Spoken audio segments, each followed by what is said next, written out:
Day number 2 of NFL free agency is here, and we are going to preview what's ahead here on this edition of Seattle Seahawks Today, powered by Chat Sports. Tyler Jones here with you. Thanks for joining us. Let's begin with news coming last night as the 49ers released fullback Kyle Juszczyk, making him available to sign for any team in NFL free agency. And this is significant for a couple of reasons. One, what's going on in San Francisco. The Niners are moving on from players left and right as they are about to overpay Brock Purdy, and they can't keep some of their top talent, including somebody with an outstanding resume like Juszczyk.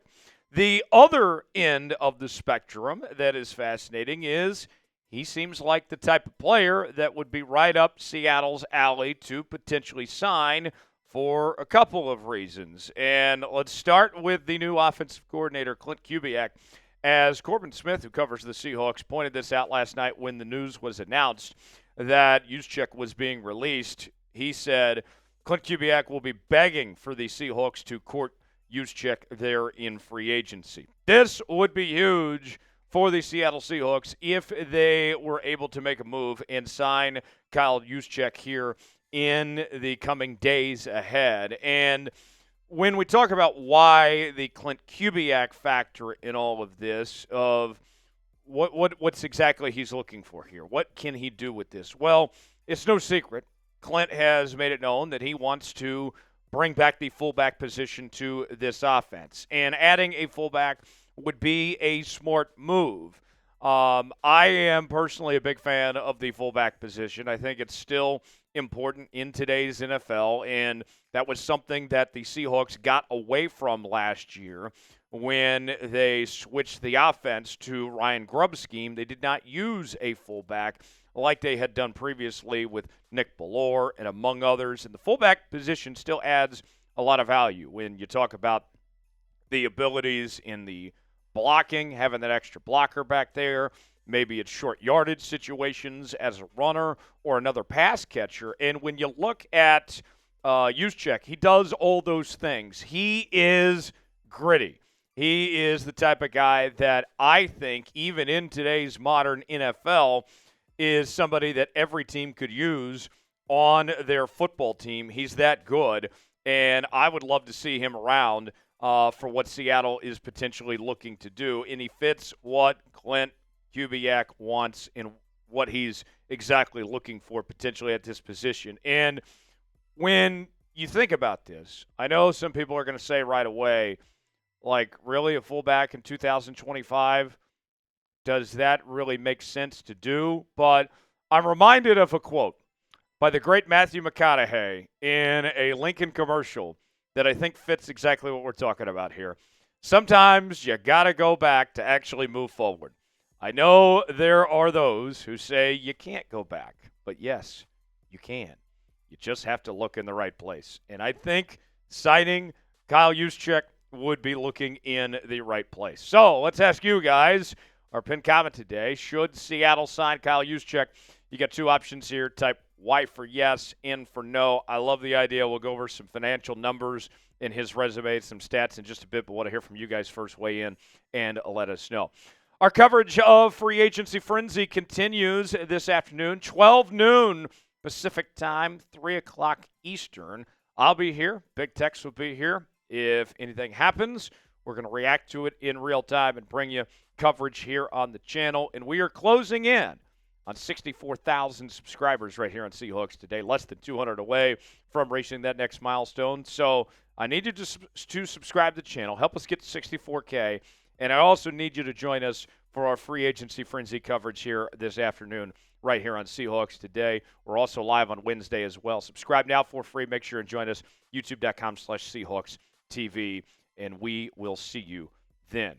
You can do so many things with a guy like Kyle Juszczyk in your offensive scheme, in your system, with what he brings to the table. And when you look at his resume, there's nobody better at it than what he's been able to do over the last several seasons. A 9-time Pro Bowler, folks, a first-team All-Pro, and even as a fullback with that type of resume, he's going to have a case for the Hall of Fame potentially someday for the former 2013 fourth-round pick out of Harvard by the Baltimore Ravens. And yes, he went to Harvard, but he's got the football IQ there as well. It's not just not just book smarts with him there.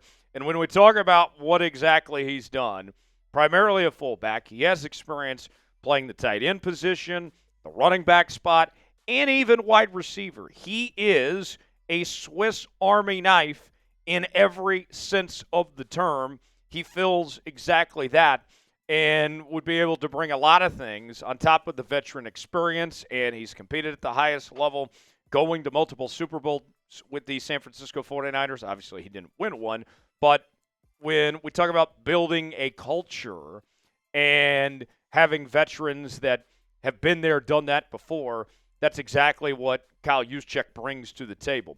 These statistics, they're not going to jump off the page for you here. This is somebody that does a whole lot more than what any numbers are going to show. And sometimes the numbers lie to you. And you look at these stats here, you see, 226 total yards, 125 total yards, 226 total yards, 318 total yards. That doesn't sound like a lot, right? 3 touchdowns, 2 touchdowns, 2 touchdowns, 2 touchdowns. But there's a whole lot more there that if you watch the film, if you watch the tape, that people will recognize that Juszczyk brings to the table that the average fan simply isn't going to recognize or see as far as that goes. Now, his cost. Let's talk about that. Niners, we mentioned they release him, and that's a team that's got all sorts of cap problems right now. They're looking to find some extra money, and they can't keep a lot of their core players. And there was a lot of Niners fans upset that they would move on from a guy that's been one of their key pieces to this team, but he was making about $4 million, and they had to find every penny they could, and so they ultimately had to release him. Didn't really have a choice, and his projection is even more than he was making in San Francisco. He is expected to get about $5.2 million on the open market, and I know that does sound like a lot for a fullback, believe me, but there's not a money issue in Seattle anymore. All right? You've taken care of these money concerns over the last several days with the moves you've made, with trading Geno Smith, with trading DK Metcalf, with releasing Tyler Lockett, releasing Draymond Jones. I mean, we were going over the numbers yesterday. In this team, depending on what the cap hit they take on with Sam Darnold, could be anywhere between $15 and, at worst case, $30 million, is in all likelihood sitting somewhere between the $25 to $35 million salary cap range. We don't know exactly what that cap hit is going to be, but you have the money.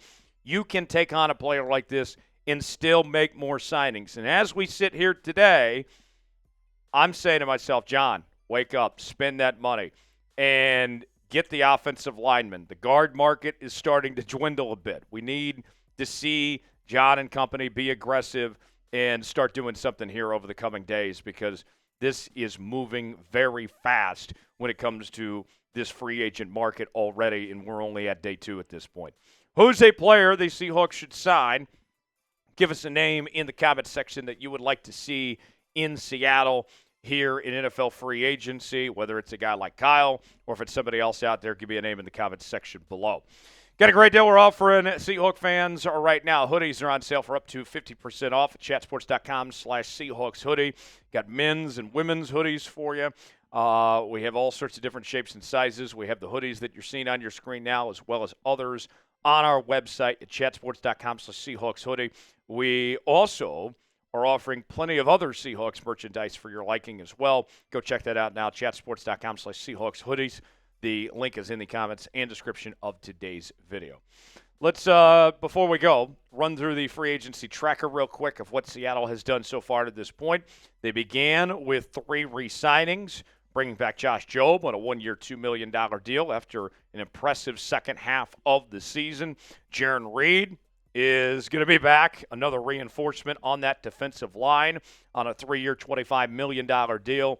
And the biggest priority of this offseason was bringing back Ernest Jones IV. They were able to do so with a 3-year, $33 million deal 15 of that guaranteed. Now Seattle has found their quarterback in Sam Darnold. He is better than Geno Smith. He is younger than Geno Smith, and he's about 25% less in cost than Geno Smith at 3 years, $100.5 million, 55 guaranteed. And then late last night, if you missed it, we brought you a video on the channel of the news that Josh Jones, the offensive tackle from the Baltimore Ravens, has been signed to a 1-year, $4.75 million deal. He's expected to be a backup swing tackle, not a starter. You needed a depth piece. You needed a replacement for George Fant, and they found it there. Subscribe now for continuing Seahawks coverage. Join us later on today for Free Agency Frenzy right here on the channel at 12 Pacific time right here on Seahawks Today. We'll see you then. I'm Tyler Jones. Thanks for joining us.